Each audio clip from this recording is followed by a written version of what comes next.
하나님의 평화가 여러분과 함께하기를 주의 이름으로 축복합니다. 오늘은 그리스도인의 자기소개서라는 제목으로 말씀을 전하겠습니다. 저는 지난 휴가 때 서울에 있는 인왕산을 아침 일찍 올랐습니다. 산을 오르면서 이런 생각을 했습니다. 나는 우리 성도들에게 전하는 메시지 가운데 예수 그리스도를 온전히 드러내고 있는가? 성도들이 그리스도를 바로 알고 또 그리스도에게로 나아가는데 이정표, 디딤들이 되고 있는가? 이런 마음을 품고서 산을 오르고 또 내려오는데 제 속에 어떤 바람 혹은 의무감 같은 것이 들어왔습니다. 우리 온교회 성도들에게 그리스도가 주는 자유, 예수 안에서 일어나는 거룩한 변화의 신비에 대해서 전하고 나누고 싶은 바람이었습니다. 그리스도인의 자유, 복음이 일상 안으로 가져오는 능력과 거룩한 변화에 대해서 다루고 있는 성경책이 바로 갈라디아서입니다. 산을 내려오면서 우리 온교회 성도들에게 갈라디아서의 말씀을 전해야겠구나라는 마음이 들어왔습니다. 오늘부터 몇 주간 갈라디아서를 중심으로 하나님의 말씀을 전하도록 하겠습니다. 주후 55년경에 바울은 갈라디아에 사는 기독교인들에게 짧은 편지를 한 통 써 보내게 됩니다. 그리스도인의 자유 대헌장이라고 불리는 갈라디아서입니다. 갈라디아서에서 바울은 그리스도에게 붙잡힌 자기의 인생 이야기, 신앙 이야기를 들려줍니다. 그리고 내가 그리스도 안에 있으면서 어떤 자유를 누리고 있는지, 그리스도 안에 머무는 사람에게 어떤 거룩한 변화와 하나님의 능력이 나타나는지에 대해서 그는 기록했습니다. 갈라디아서는 바울이 전한 복음의 요약본이고 이 갈라디아서의 확장판이 로마서입니다. 오늘 읽은 1장 첫 단락에서 바울은 나는 누구인가를 소개합니다. 자기 소개서는 일반적으로 자기에 대한 정보, 성장 과정, 가지고 있는 능력, 포부 혹은 꿈이 담겨 있습니다. 바울은 자기 소개서에서 자기에 대한 정보를 제공합니다. 그리고 내 삶의 목적과 동기가 무엇인지를 이 짧은 자기 소개서 안에 언급하고 있습니다. 그의 소개서에서는 땅의 성취가 아니라 하나님의 뜻과 섭리에 관한 내용을 담고 있습니다. 뿐만 아니라 내가 무엇을 할 수 있고 내가 무엇을 이루었고 무엇을 성취했는지 자기의 지난 시간과 능력에 대해서 언급한 것이 아니라 하나님이 이 부족한 인생에게 무엇을 행하셨는지 또 하나님이 나와 당신들 가운데서 무엇을 할 수 있는지 하나님의 능력과 그분이 일하실 수 있음에 대해서 언급하고 있습니다. 바울의 자기소개서는 예수님을 사랑하는 저와 여러분이 한 번씩은 꼭 써보고 흉내라도 내봤으면 하는 소개서입니다. 자기소개서를 잘 쓰기 위해서는 나는 누구인가 자기 인식이 필요합니다. 하나님을 진심으로 경외하고 사랑하는 사람은 자기 존재, 자신의 가치를 하나님 안에서 발견합니다. 하나님 안에서 자신의 삶이 보호받고 있음을 자랑스러워합니다. 하나님 안에서 자신의 삶이 성장하고 있고 하나님을 더 알아가는 것을 기뻐합니다. 하나님 안에서 자신의 삶이 완성되어져 가는 것을 그들은 삶의 목적으로 삼습니다. 물론 예수 믿는 사람에게도 세상에서의 성취가 자랑스럽고 또 자식의 성공에서 뿌듯함을 느끼기도 합니다. 남들보다 비교 우위에 있는 영향력과 경제적인 여건 혹은 사회적 관계에서 우쭐함을 느낄 수도 있습니다. 그러나 영원한 생명을 바라보고 사는 사람은 그것들에게 마음을 빼앗기지 않습니다. 그것들에게 내 마음을 온전히 내어주지 않습니다. 그리스도 안에서 영원한 생명을 찾고 또 삶의 방향이 영원한 생명을 향하고 있는 사람은 하나님 안에서 자기의 자리를 인식합니다. 요한일서 3장에서 주님의 계명을 지키는 사람은 주 안에 거하고 주님은 그 사람 안에 거한다라고 성경은 말씀합니다. 영혼이 건강한 사람은 눕고 일어나는 그 일상을 하나님 안에서 반복합니다. 바울은 로마서에서 여러분은 주 안에서 수고하고 주 안에서 서로에게 무난하라고 당부했습니다. 또 빌레몬서에서는 그리스도 안에서 여러분은 평안하고 성도의 일상을 주 안에서 살아가라고 기록했습니다. 그리스도인의 자기소개서의 첫 문장은 하나님에 의해서 혹은 하나님 안에서입니다. 사람들에게서 난 것도 아니요 사람으로 말미암은 것도 아니요 예수 그리스도를 살리신 하나님으로 말미암아 사도가 된 나 바울은 하나님으로 말미암아라고 바울은 첫 문장에 기록하고 있습니다. 자기소개서의 첫 문장은 내 삶은 하나님으로부터 시작되었다는 것입니다. 시편 2편에 하나님은 이렇게 말씀하십니다. 내가 너를 낳았다. 너는 내 아들이다. 내가 너를 낳았으니 너는 내 아들이라는 것입니다. 육체적으로 나를 이 땅에 낳으신 분은 아버지 어머니이지만 내 근원적 존재를 이 땅에 있게 하신 분이 하나님이라고 확신한다면 우리에게는 우연은 없습니다. 우리에게는 대충이 없고 우리 인생은 오리무중에 빠진 그런 삶이 아닙니다. 우리의 삶의 모든 순간들, 심지어 큰 어려움과 환난 속에서도 그 안에는 하나님의 의도와 깊은 뜻이 담겨 있는 줄로 우리는 믿습니다. 바울은 자신을 가리켜서 사도라고 부릅니다. 초대교회에서 사도는 세속적인 일을 처리하는 사람이 아니라 영적 권위를 가지고 하나님 나라를 전하고 복음을 전하는 사명자입니다. 그래서 바울은 나의 나된 것은 다 주님의 은혜라고 고백했습니다. 사랑하는 성도 여러분, 우리는 사도로 부름받지 않았지만 하나님의 보배로운 백성으로 부름을 받았습니다. 여러분 된 것은 하나님의 은혜라고 믿으십니까? 나의 나된 것은 하나님의 은혜라고 믿고 고백한다라고 하면은 우리 삶에는 우연도 없고 우리는 대충 살아서 되는 대로 살아서는 아니 됩니다.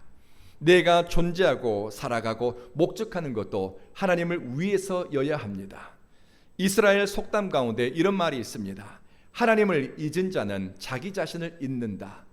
하나님을 잊은 사람은 자기 자신을 잊는다.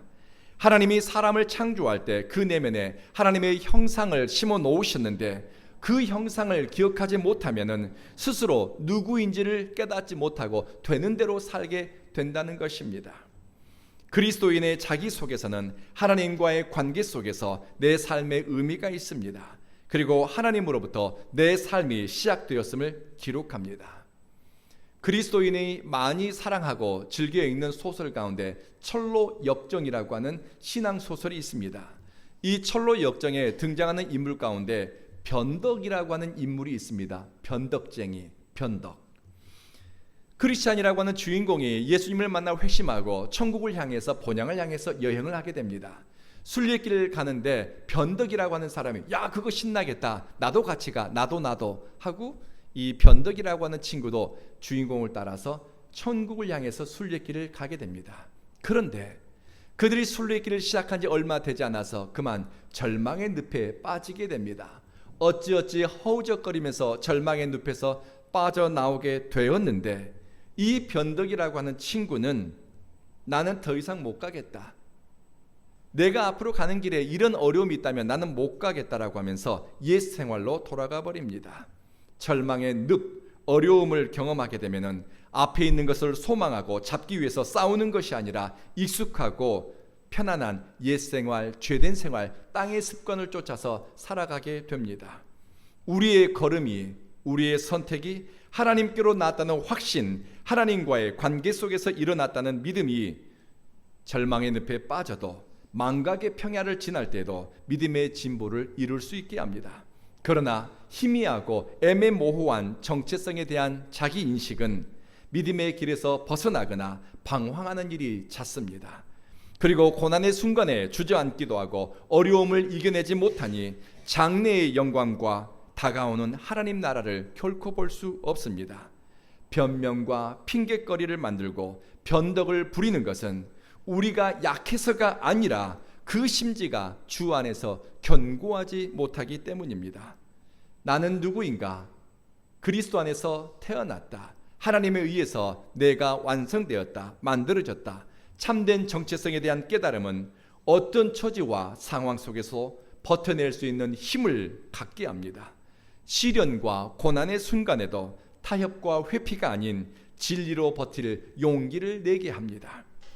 그리고 자기 속에서 본문에는 내가 이룬 일이 아니라 그리스도가 나를 위해서 이루신 일, 그리스도의 능력에 대해서 다룹니다.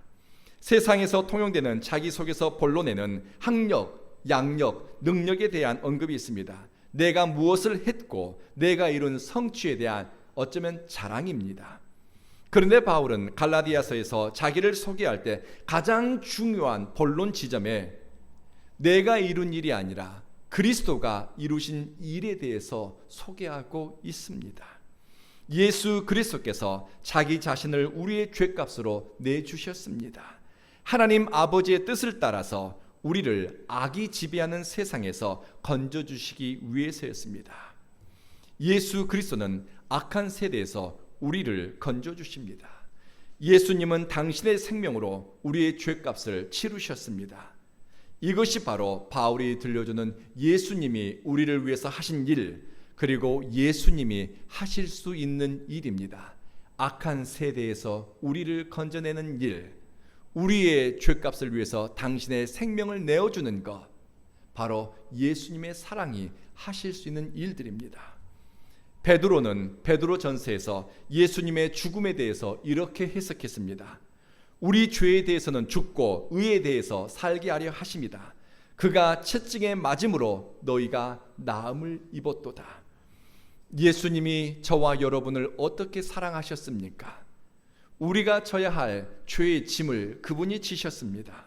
우리가 감당하고 우리가 져야 될 죄의 결과, 사망, 죽음, 죄의 심판을 주님이 끌어안으셨습니다. 그리고 우리에게는 의로움, 참됨, 거룩함을 의복처럼 입히셨습니다. 당신은 찢기셨으나 우리를 온전케 하셨고, 당신은 헐벗으셨으나 우리는 찬란하게 빛나도록 영광스러운 옷으로 입히셨습니다. 당신은 매 맞으셨으나 주님은 우리를 존귀한 자리에 서게 하셨습니다. 이것이 그리스도가 저와 여러분에게 내어주신 사랑의 결과입니다. 이 예수 그리스도를 어찌 사랑하지 않을 수 있겠습니까? 그리스도 밖에 있을 때는 우리는 잃어버린 양이요 보호받지 못한 인생이었는데, 예수 안에서 저와 여러분은 발견된 사람이요 영혼의 목자와 감독 되신 주님의 울타리 안으로 들어올 수 있게 되었습니다. 사도 요한은 예수님을 가리켜서 참 생명이다, 참 빛이다 라고 불렀습니다. 요한복음 1장에 이렇게 기록합니다. 그 안에 생명이 있었으니 이 생명은 사람들의 빛이라. 그 안에 생명이 있으니 이 생명은 사람들의 빛이라. 여러분이 기억해야 될 단어는 생명과 빛입니다. 예수님은 모든 만물의 시작이고 살아있는 것들의 생명의 수요자입니다. 그리고 참 빛이 되십니다. 예수 그리스도의 빛이 우리의 죽은 양심 가운데 비춰올 때 우리의 죽은 양심이 살아납니다. 우리 내면에 있는 어둠이 그 능력을 잃고서 우리의 심령이 밝아집니다. 그리고 어둠은 빛의 역사, 진리의 빛을 감당하지 못한다라고 요한은 요한복음에 기록했습니다. 그래서 예수 안에 있는 사람은 계속해서 마음이 밝아지고 삶이 의문에 쌓인 것이 아니라 진리와 소망 가운데 확신과 신뢰를 가지고 오늘을 살아갈 수가 있습니다. 어둠의 일, 어둠의 생각, 어둠 속에서 행하던 불의한 말과 습관을 버리니 마음이 밝아집니다. 생각이 참됩니다. 그리고 일상이 온전하게 서게 됩니다. 예수가 들어오면 생명으로 풍성해지지요. 그러니 누구를 만나든지 격려와 사랑의 말, 그 사람의 속 생명을 살아나게 하는 단어와 언어를 가지고 말하고 소통하게 됩니다. 예수 그리스도가 내 안에 임재해 오게 되면 내 속에 죄와 죽음 이후에 대한 두려움이 사라지게 됩니다. 미국 캘리포니아에서 목회하고 있는 박아무개 목사님이라는 분이 계십니다. 그분의 간증입니다. 20년 전 어느 주일날 목사님이 주일 예배를 마쳤는데 어머니가 위독하다는 연락을 받게 됩니다. 급히 병원으로 달려갔더니 어머니가 곧 숨이 넘어가기 직전입니다. 인종을 앞둔 박 목사님의 어머니가 아들을 보고 힘겹게 손짓을 하더랍니다. 가까이 오라고, 가까이 오라고. 그래서 목사님이 귀를 어머니 입 가까이 대자, 진우야, 하늘이 열려, 하늘이 열려, 아이들이 내려온다, 아이들을 받아라. 무슨 의미겠습니까? 죽음의 그 순간 천국 문이 열리고 하나님이 보낸 천사가 오르락내리락하는 것을 이 어머니는 임종의 자리에서 보게 된 것입니다. 아, 우리 어머니에게 천국의 문이 열리는구나. 이것을 깨달은 박 목사님과 사랑하는 자녀들은 저 높은 곳을 향하여 찬송을 힘껏 부르기 시작했습니다. 저 높은 곳을 향하여. 마지막 절이 끝나기 직전 목사님의 어머니는 너무나 평안하게 하나님께로 돌아갔다고 합니다. 그래서 유가족들은 장례식을 어둡고 우울하고 눌린 듯한 분위기가 아니라 축제처럼 준비했다고 합니다. 생전에 가장 밝고 빛나게 웃으시는 어머니의 사진을 영정사진으로 선택했고, 장송곡을 부르는 대신에 기쁘고 신나는 찬송을 장례식 기간 내내 그 찬송을 불렀다고 합니다. 어머니의 구원에 대한 기쁨, 천국에 대한 확신 때문입니다. 우리는 모두 죽음을 향해 달려가고 있습니다. 죽음이 우리에게 다가오고 있습니다. 그런데 사람들은 생명과 상관없는 일에 열중하고 영원한 생명에는 무관심합니다. 우리의 소망은 땅에서 나는 것이 아니라 하나님 나라에 있습니다. 우리의 참 생명은 그리스도에게서 나오니 사나 죽으나 내 안에 그리스도가 온전해지는 것을 기뻐합니다. 그리고 그리스도가 이루신 일을 증거하고 나누는 데서 내가 왜 살아야 하는지, 무엇을 위해 오늘을 살아가야 하는지 선택하고 결단하게 됩니다. 우리는 사도로 부름받지 않았지만 우리 안에 죄를 이기고 우리를 영원한 천국으로 부르시고 생명과 빛 가운데 행하게 하신 주님께서 저와 여러분을 통해서 우리에게 주어진 시간과 기회들을 통해서 이루실 일들이 놀랍고 또 놀랍습니다. 그리고 마지막으로 자기소개서의 결론은 하나님의 영광을 위해서입니다. 바울은 자기 속에서 마지막 부분에 자기의 포부, 비전, 열망을 밝히고 있습니다. 하나님께 영광이 영원히 있기를 빕니다. 아멘. 하나님께 영광이 영원히 있기를 빕니다. 하나님의 영광을 구하는 사람에게 하나님은 당신의 영광을 드러냅니다. 하나님의 영광을 위해서 선택하는 사람에게 하나님은 자신의 뜻을 보여주시고 자신이 앞서가심을 드러내십니다. 에스겔 43장, 하나님의 영광을 간절히 열망하고 바라는 에스겔에게 하나님은 그를 어디로 이끌어가는가? 하나님의 영광으로 가득한 성전으로 에스겔을 이끌어갑니다. 하나님은 당신의 영광을 위해서 살아가고 하나님의 영화로움을 위해서 선택하는 사람에게 주님의 영광을 드러내는 줄로 믿습니다. 성경에 하나님의 영광이 가득한 때가 언제였는가? 광야에서 성막을 지어 봉헌할 때였습니다. 예배의 구심점이 되는 장소, 마음을 두고 시선을 둘 만한 상징적인 장소가 마련됐을 때 하나님의 영광이 이스라엘의 성막 가운데 나타났습니다.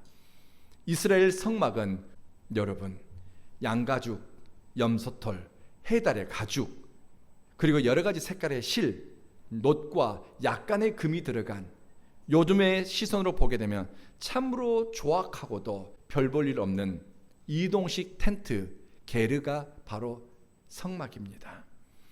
하나님은 촌스러운 성막, 감나가지 않은 장소에 너무나 영광스럽게 임재했습니다. 하나님의 임재는 화려한 예배당이 아니라 하나님을 사랑하고 열망하는 사람, 주님께 마음과 시선이 모아진 사람들이 모인 곳, 그곳에 주님이 찾아오셨습니다. 우리의 삶이, 우리의 살아온 인생이, 또 살아갈 날들이 얼마나 대단해서 하나님이 우리의 삶 가운데 찾아오겠습니까? 우리의 삶을 빛나고 영광스럽게 하는 것은 어떤 사회적인 장소, 사회적 위치 혹은 무엇을 입어서 소유해서 빛이 나는 것이 결코 아닙니다. 하나님의 영광이 우리의 가련하고 보잘것없는 인생 가운데 접터올 때, 하나님의 거룩함 속에 우리가 머물 때 부족하고 온전치 않은 모습은 가려지고 하나님 그분 때문에 우리의 삶은 빛이 나게 되는 줄로 믿습니다. 딥 처치라는 책을 쓴 짐 벨처 목사님은 그리스도인 2명이서 커피숍에 앉아서 커피를 마시면서 예수 그리스도 그분에 관해서 대화를 나눌 때 바로 그곳이 거룩한 성소가 된다라고 적었습니다. 참된 교회는 건물과 장소에 제한되지 않습니다. 예수 그리스도가 살아있고 성령이 역사하는 성도들의 모임과 그 내면에 그리스도의 몸으로서 교회가 지어져 갑니다.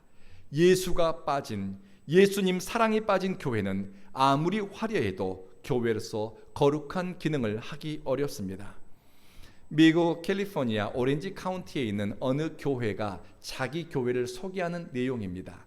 그들의 비전 스테이트먼트입니다. 우리 교회는 세상 속에서 예수님의 사랑과 삶을 실천하는 것이다. 우리의 사명은 예수님과 사랑에 빠지는 것이다. 이스라엘 역사에서 하나님의 영광이 또 가득했던 때가 있습니다. 솔로몬이 성전을 봉헌했을 때입니다. 하나님의 영광이 솔로몬의 성전에 가득했다라고 하면은 우리는 건물의 화려함과 그리고 어떤 크기에 관심을 둘 수 있습니다.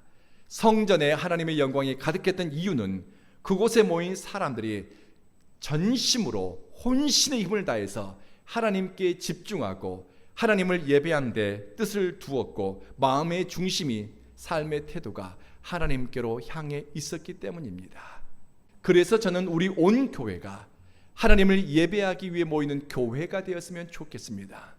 우리 온 교회는 주님을 사랑하고 예배하는 예배자들의 교회입니다. 예루살렘 성전은 솔로몬 한 사람의 헌신과 열심으로 된 것이 아닙니다. 주님을 사랑한 사람들의 즐거운 헌신과 자발적인 참여로 예루살렘 성전이 완성되었습니다.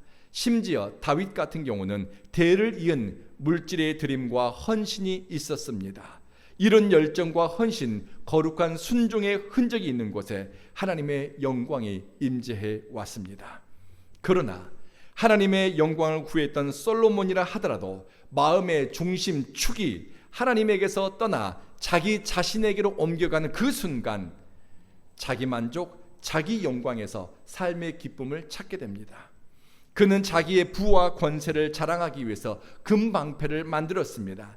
그가 가진 권력, 부와 영광을 사람들에게 보여주었습니다. 그런데 솔로몬이 그렇게 자랑하고 싶었던 땅의 영광과 성공은 유통기한이 몇 년이었을까요? 5년에 불과했습니다. 솔로몬이 금방패를 만들고 금방패를 제작해서 비치에 두었지만 솔로몬이 죽고 나서 그의 아들 르호보암이 왕위에 오른 지 5년 만에 애굽왕 시삭이 쳐들어옵니다. 그리고 애굽왕 시삭은 왕궁에 있는 보물들과 성전에 있는 보물들과 솔로몬이 만들었던 금방패를 모조리 빼앗아 가버리고 맙니다. 솔로몬이 자랑하고 싶었던 땅의 영광은 유통기한이 5년에 불과했습니다. 사람의 영광, 땅의 영광은 언제든지 사라질 수 있으니 하나님의 영광을 위해서 선택하는 것이 금생과 내생에 있는 약속 있는 선택이 됩니다. 로마서 4장에 보면 믿음이 성장하는 사람일수록 하나님께 영광을 돌려드리는 데서 인생의 목적 혹은 사명을 발견하게 됩니다. 로마서 4장 20절을 영어 성경으로 읽어드리겠습니다. His faith grew stronger, and in this he brought glory to God. 아브라함이 믿음이 점점 커갈수록 그의 믿음의 성장을 통해서 하나님께 영광을 가져왔다라는 의미입니다. 아브라함과 사라는 나이가 들어갈수록 몸에 기력이 빠지고 그들이 처한 상황이 절망적이고 안타까울수록 더 이상 소망이 보이지 않을 때 그들의 믿음이 약해진 것이 아니라 그의 믿음은 점점 stronger, 더 강해져 갔습니다. 그리고 이 믿음의 성장은 하나님께 영광을 올려드리게 됩니다.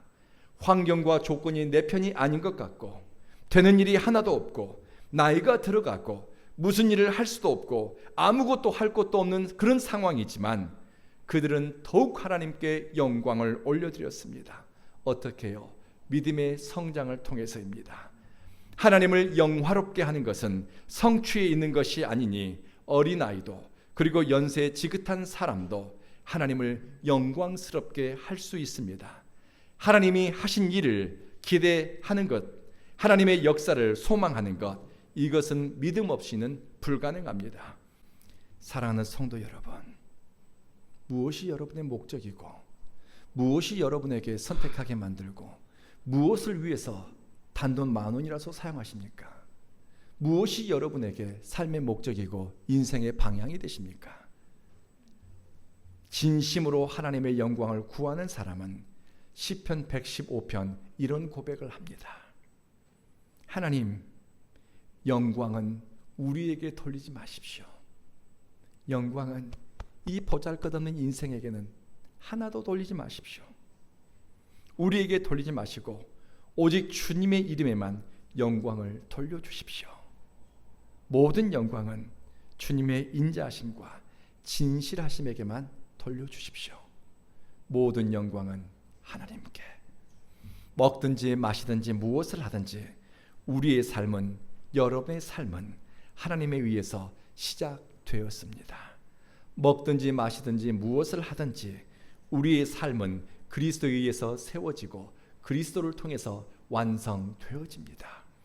먹든지 마시든지 무엇을 하든지 하나님의 영광을 위해 사는 사람에게 하나님 나라가 다가오고 있습니다. 하나님의 영광을 위해서 기도하겠습니다. 자비하신 주여, 참된 생명과 빛이 예수 그리스도에게 있습니다. 예수 그리스도로 말미암아 우리 삶에 의미가 있고 예수 그리스도로 말미암아 우리 삶이 목적을 갖게 되었습니다. 먹든지 마시든지 무엇을 하든지 하나님의 영광을 위해 살아가게 하시고 빛 대신 예수여, 우리 내면을 비추소서. 주님의 임재 가운데, 주님의 다스림 가운데 살아가니 우리 일상이 하나님의 영광을 드러내는 삶이 되게 하소서. 예수님 이름으로 기도합니다. 아멘.